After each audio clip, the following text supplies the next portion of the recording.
Hey everyone, this is Jules for Wild Orchid Crafts. I have a project to share with you guys today, but I want to apologize in advance. There are a couple of clips that I accidentally lost or deleted. I don't know what happened to them, but I'll talk you through everything. But if you have any questions, just let me know, okay? So here's my card for my project, and as you can see, there's not a whole lot of stuff to it. There's only 6 items that I used on this particular card. And those 6 items are the products from Wild Orchid Crafts, and you can find the product listing over on my blog with links. It just makes it a little bit easier, and I wanted to do that for you guys to just make the navigational part a lot more less searching. So this is just easier for you. So let's get into the tutorial, and thanks you guys for watching, and I hope that you enjoy the video. So here I have an ivory cardstock that is 8 by 8, and I ended up scoring it right in the middle down at the 4, and I want to make it a long card. So I'm going to use some Once Upon a Springtime paper from Graphic 45, and I'm going to use this just to cover the very front of the card. So I'm basically cutting it at 4 by 8, trimming it down about a 1/4 inch on 2 sides, just so that some of the ivory shows.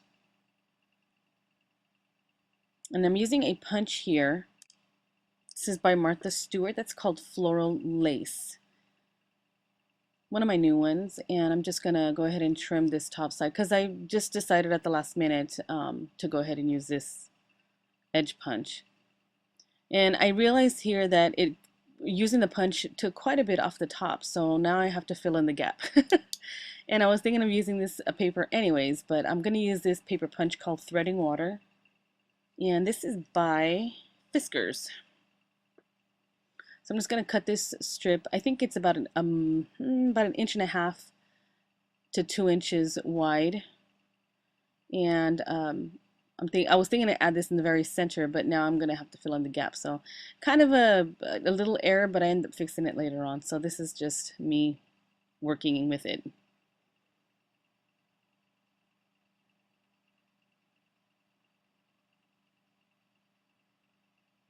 Just trying to think of what I want to do here.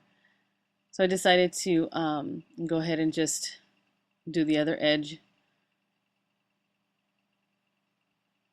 And it's a really pretty punch. I really love this punch.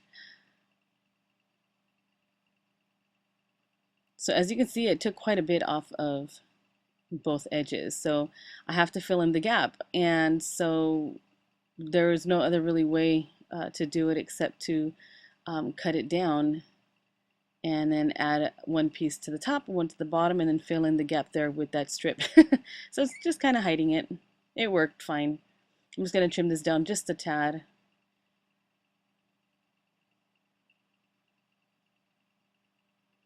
And this is one of the parts that I didn't show, that I don't have the clip for, but I ended up, I distressed it with the paper distresser. I inked all the edges and the borders of the punched paper, and I adhered it together. And then there's a piece of lace there that you see rolled up right next to the stamp pad.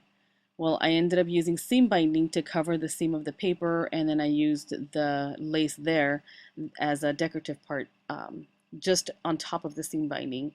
In the pictures you can see the difference there. So I got this brand new set of stamps, and I'm going to use the one that says Miss You. And I'm using this Lacy Ovals Spellbinders die. And I'm just going to use it for a background, and then I cut an oval piece that I'm going to stamp on, and then use dimensionals for it to nestle the oval on top of the scalloped oval. That's the floral piece right next to it. And this is a Jet Black, I believe it's Jet Black by Versamark. Or Versafine, sorry.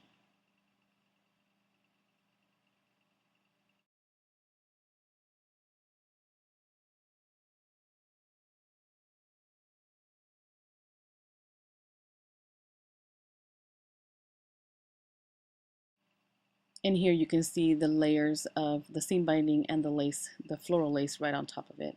So I just grabbed a couple of skeleton leaves and stuck it behind the sentiment.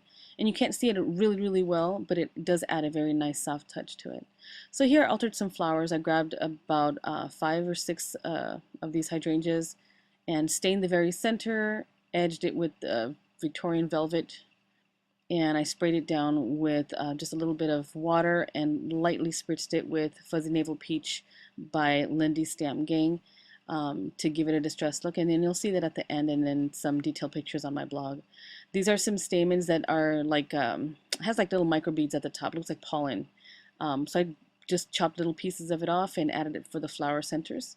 And you can see there the peach one, kind of, you know, what I accomplished with how I did it. If you guys want a tutorial, I can totally do that for you. Just let me know in the comments. I have another flower tutorial coming up after this video, so stay tuned for that. And here's that. It's still wet. I'm just showing you what it looks like here. So after I had the flowers done, I added some of Cherry Lynn's olive branch leaves behind the 3 clusters of flowers and 2 to the sentiment. Using a Martha Stewart punch, I also punched out from the designer paper some butterflies, and I added that with some flat back pearls that are pretty much scattered throughout the whole card. If you guys have any questions, please let me know. All the information on the products and detailed pictures over on my blog at thejewelbox.com. Head over to the Wild Orchid Crafts YouTube channel to see what the other design team members are creating, and I will talk to you guys later. Jules signing out of the Jewel Box for Wild Orchid Crafts. Bye, everybody.